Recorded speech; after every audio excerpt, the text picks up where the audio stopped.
Hola, buen día. Nuevamente estamos en un programa de Emporio Cinema. Gracias por acompañarnos en este viaje de adaptaciones literarias.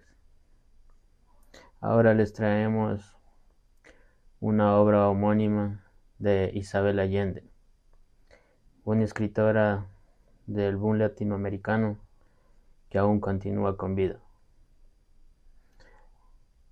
Entonces, vamos a analizar la película La Casa de los Espíritus, que es también la ópera prima de la escritora. Así que, sin más que presentarles, vamos a analizar esta obra maestra. Como primer punto, y como ya es la costumbre, vamos a analizar el planteamiento del problema.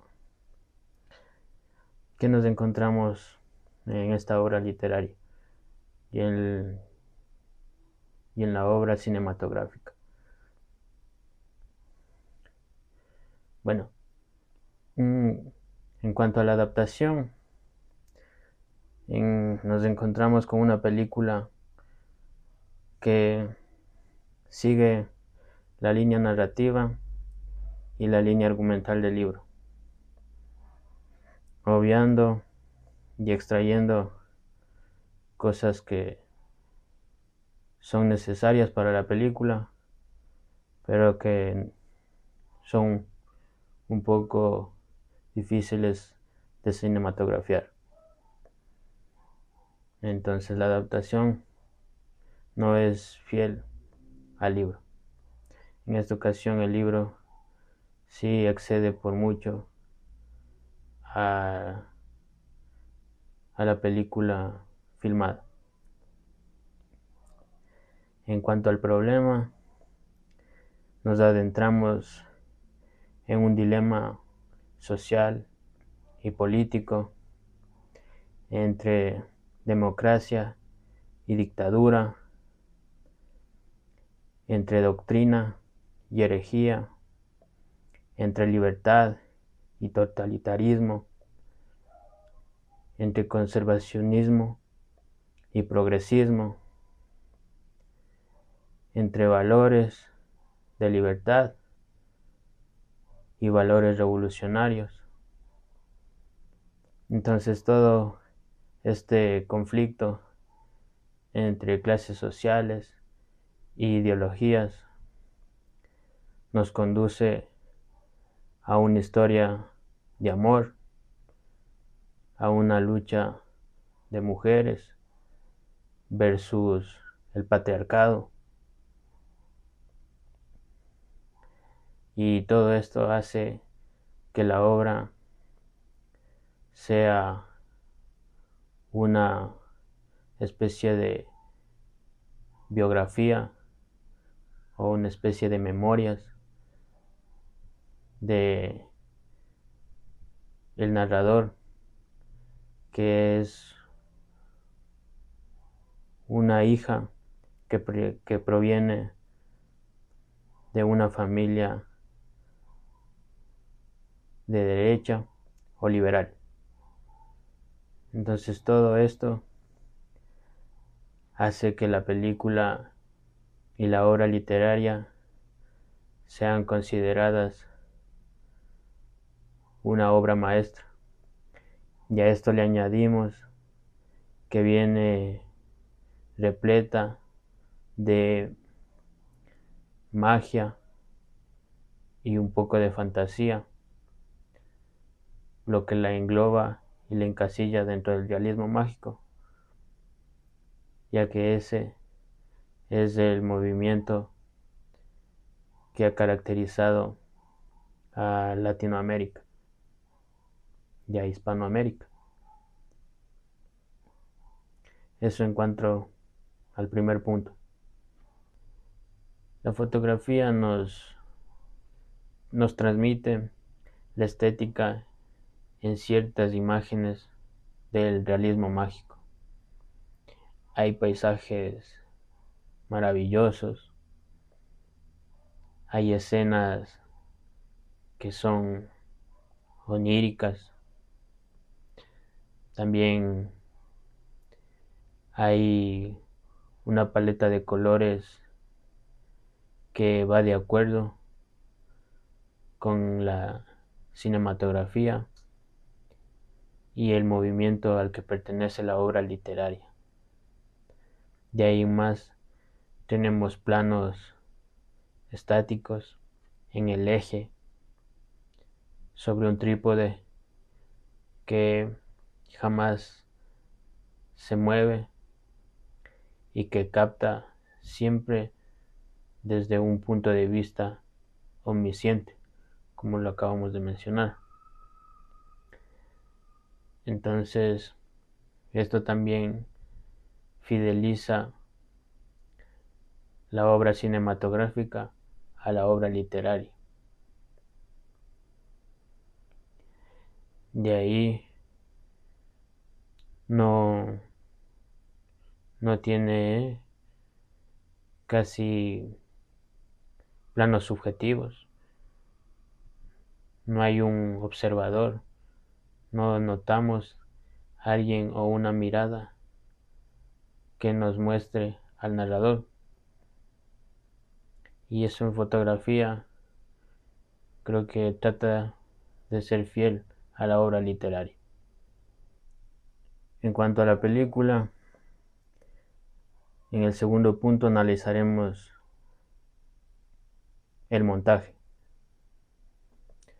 ¿Por qué dirigimos la mirada hacia el montaje? Porque a diferencia de la obra literaria, aquí tenemos la presencia de dos narradores. Hay un narrador en tercera persona o un narrador omnisciente que es Clara. No, perdón, que es Blanca, la hija de Clara, porque es ella quien cuenta la historia a través de algunos apuntes y diarios que su madre le dejó como herencia. Entonces esto en la película, en las primeras escenas, nos muestra como una forma de plantearnos la película desde el punto de vista en el que necesita ser narrado. Porque cuando observes la película notarás que hay una escena, bueno, hay dos escenas que empiezan donde era la casa de la familia y de ahí viene el nombre del título. Y en esa casa también finaliza la película. Entonces hay esas dos escenas que unen el inicio y el fin de la película. Y eso es algo que, a mi criterio, forma parte de la visión del director para dejarnos ver o denotar el narrador o qué tipo de narrador tenemos en la película. Y eso sin montaje no fuera posible. En la obra literaria sí, pero en el cine necesariamente tenía que ser con montaje. Entonces tenemos la misma escena partida o cortada al inicio y al final. También tenemos una especie de narrador en primera persona o narrador protagonista, que es el padre de Blanca y el esposo de Clara, que también narra con voz propia en la obra literaria y también en la obra cinematográfica. De ahí en cuanto más al resto de la película,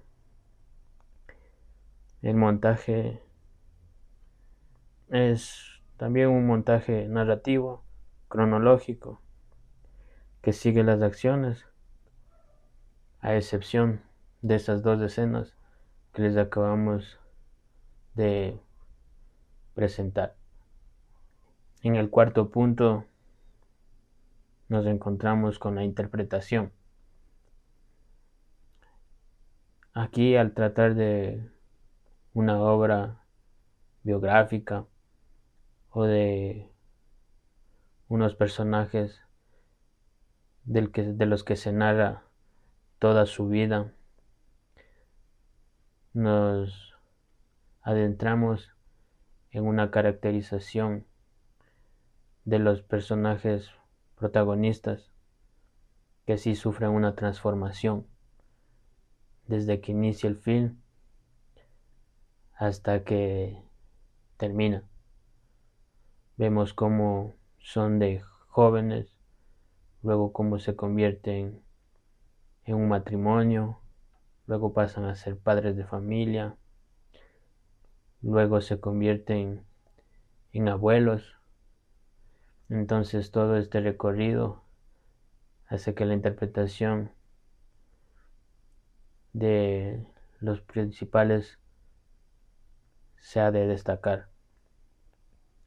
Además de contar con un elenco reconocido como Meryl Streep en el papel de Clara. También está Winona Ryder, que es la hija de Clara. Y también encontramos a Antonio Banderas, que es el novio revolucionario de Blanca, la hija de Clara. Entonces, con este casting, creo que la película consigue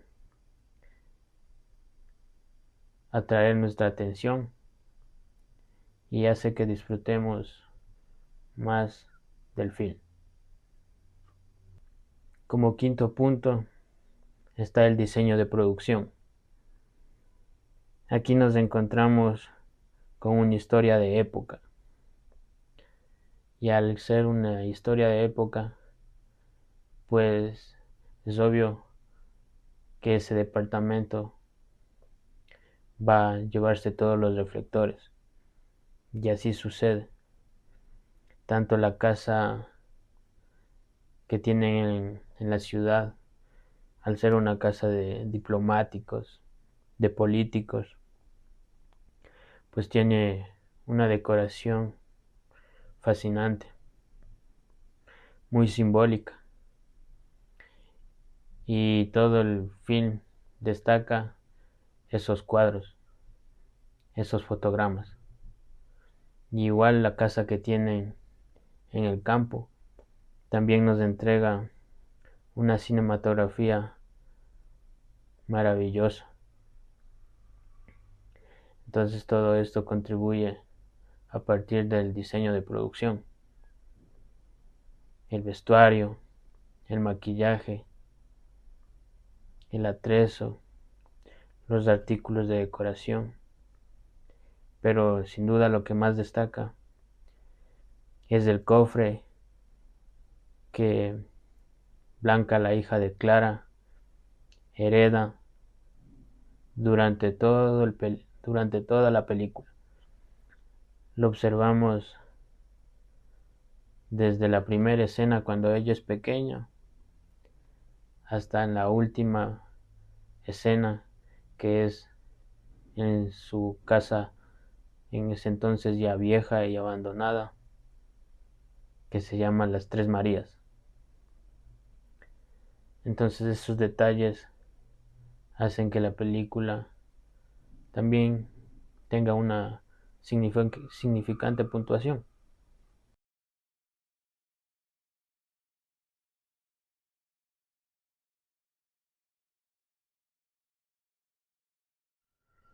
Eso fue todo en este programa dedicado a Isabel Allende. Y para los que quieran conocer más de la bibliografía de la autora, les recomendamos la novela de Amor y de Sombra, que se podría considerar como la continuación de la obra que acabamos de analizar, La Casa de los Espíritus, y otra novela que es Inés del alma mía, que también es de época y trata sobre allá por los años de la conquista.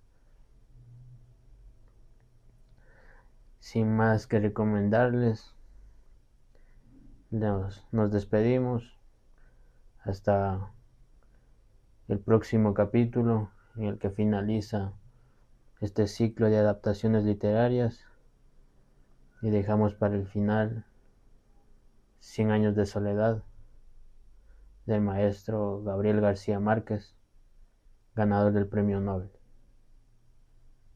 Y también estaremos haciendo un programa sobre el ganador del Premio Nobel 2024, que se entregará el 10 de diciembre.